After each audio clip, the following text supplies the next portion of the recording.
Hey y'all, Mike here with Raider Dog Ranch. Today we're going to be troubleshooting the air conditioning in our van because it's just not cooling the way it used to a couple of years ago. We're going to dig into a couple of simple things that we can look at ourselves before paying the money for a repair.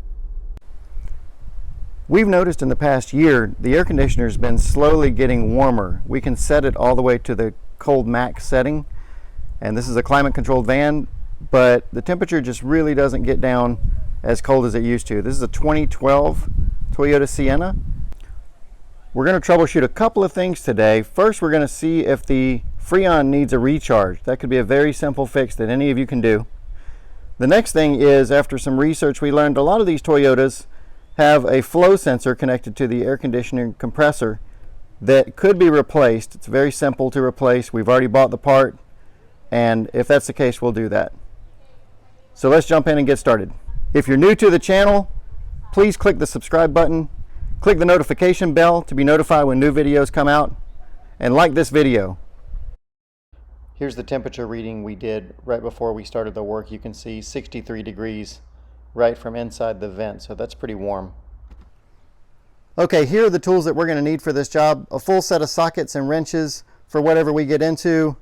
A set of pliers, always handy no matter what you're working on. The thermometer, we'll use that to measure the inside temperature. You can see this is just a grill thermometer. It doesn't matter to me if it's accurate. I'm just looking for baseline versus change.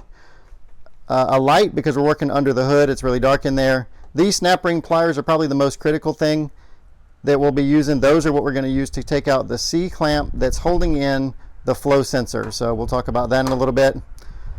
Screwdriver, probably just for tapping on, reaching on things. Telescopic magnet for all of the things that I drop under the engine and I can't reach them. And then a set of picks. Picks are really handy when you're dealing with situations like this, very small parts, or trying to get into very small crevices. We know that we have a C-clamp that's going to snap under a ring, so if we need to clean that out, those are always handy. So most of the things here are just for preparedness. We'll see what all we use. This is 134A refrigerant. Make sure you know the freon that goes in your car. In this car, there's always going to be, you can see this one says 134A. That is the right refrigerant for this unit.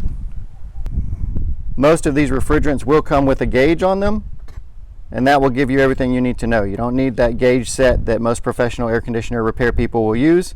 You're just looking for that to reach somewhere in that green range of the band.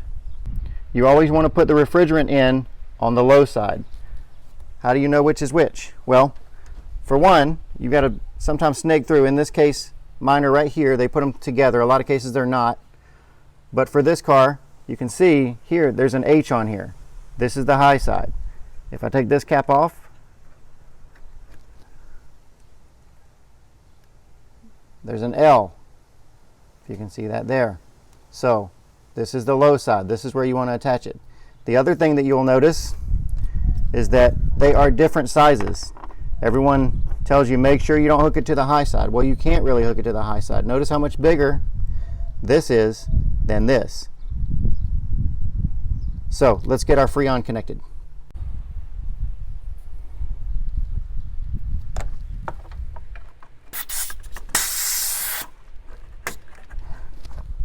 All right, now we're connected.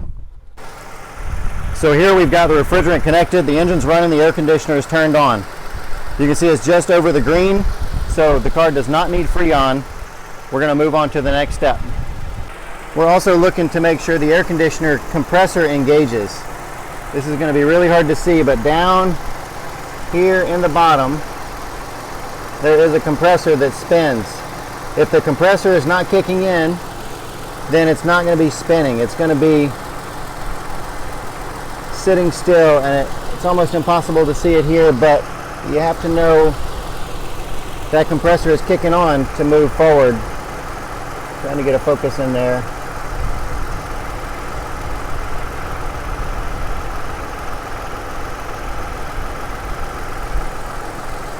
So there you can see the compressor is spinning. Here is the flow control sensor. This is a small piece that goes on the outside of the air compressor. You don't need to take the compressor off for this. It's made by Dorman. You cannot get these through Toyota, but this is a direct replacement part. And you can see down there where the screwdriver is touching, that is the sensor itself. See if I can get the focus pulled in on it.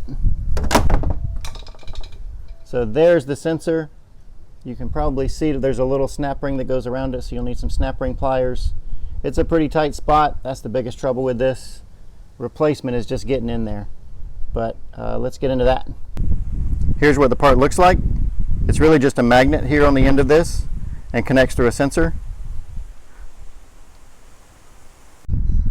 So this is going to be pretty hard to do one-handed and run the camera. So the first thing we're going to do is take this connector right here off. This connector here, it's going to get in the way. So we'll pull that off and give us a little bit of extra space. It looks like it's going to be easier if I take this, see if you can see it, this piece off too. That looks like an electrical connection to the compressor. So I'm going to take that one off, but before you touch any electrical connections, you should disconnect your battery. So let's do that.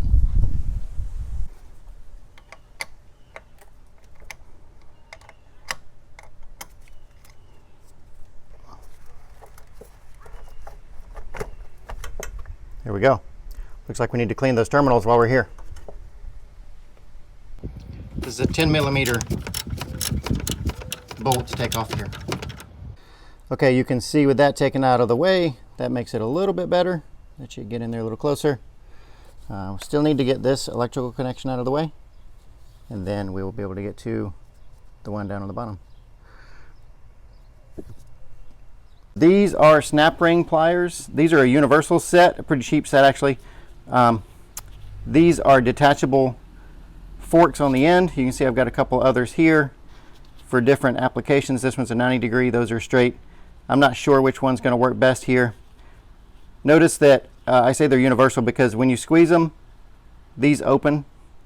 But if I move the pins right up here, if I move these pins to these holes on the bottom, the pins are on the bottom, then when I squeeze, it's going to cause them to close.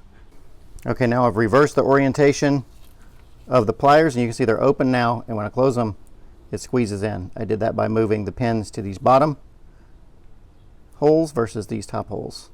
So it's a pretty nice little universal set. Like I say, it's pretty cheap. I probably got it from Harbor Freight many years ago. Yep, Pittsburgh, guaranteed Harbor Freight.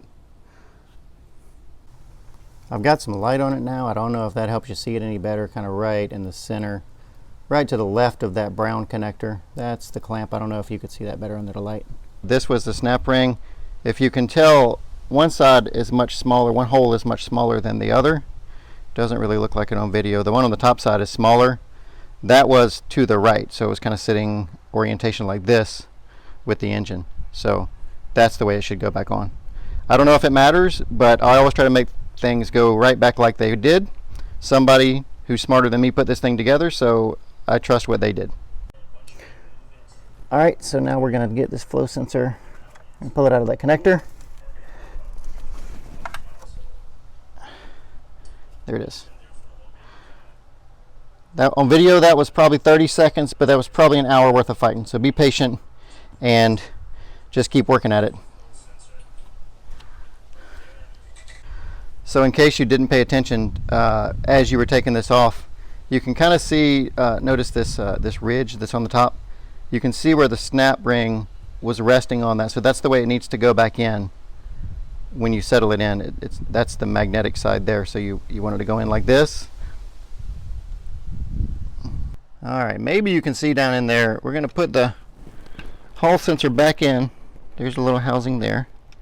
And it just slides in very nicely now that we got it out. It was a little hard to get out, probably just because of age on the engine, some dirt down in there.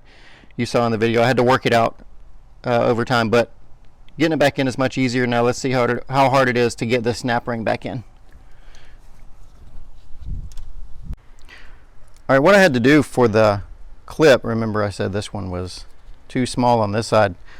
Notice it fits on there pretty tight. I ended up filing this down to make it fit. I have two of these, so I didn't worry too much about that. Plus, I mentioned before, these are Pittsburgh Harbor Freight. That's why you buy Harbor Freight tools. So you can tear them up and just go buy another set. The problem that I noticed with it is when I get them in here, when I put pressure on it, it tends to want to slip out. It's not doing it if I'm holding it, but I'm hoping that will hold in enough to squeeze it into place. So we're going to try to clip it in now. We finally got us a flashlight that you can see down in here. So we did get the other sensor back in. The C-clip was really hard to get in. You can see there's not much room to work in here. Turned out my wife had better luck than I did because of her smaller hands, smaller arms. At least that's what I'm going to go with. You know, maybe she's just better at this than me. But it is in, it's seated. Got the connector put back on, so we'll put these other connectors on here and here, and then we'll start it up and see if it fixed it. Okay, you can see we replaced the connector here that goes into the alternator, and now we're going to replace this ground that was going to the alternator too. That I moved up over here out of the way. Make sure you get those little prongs seated in there. Sorry, you probably can't see when my hand gets in there to put it on.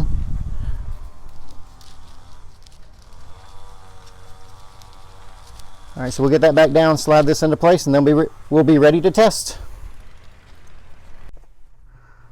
Okay, moment of truth. We got everything fixed under the hood, all the tools put away, and we are just using a simple charcoal grill, and it measured, as we saw in the beginning, 63 degrees, and we're going to see how cold it blows now. All right, so there you see we're at 55 degrees now. We've had it running for maybe 10 minutes. We went around the block. Yeah, you can see it going back down now, 54 with a little bit of RPM, 53. So it looks like we fixed our problem. We came down 10 degrees from when I tested this before we replaced the part. That's 11 degrees. So for $30, we saved ourselves $1,170. The auto mechanic said it would be $1,200 to replace the compressor. So definitely worth a try. $30 part, a few hours of aggravation, but you should definitely think about doing this if you have a Toyota and you have that flow sensor. Thanks everybody for watching. We'll see you next time.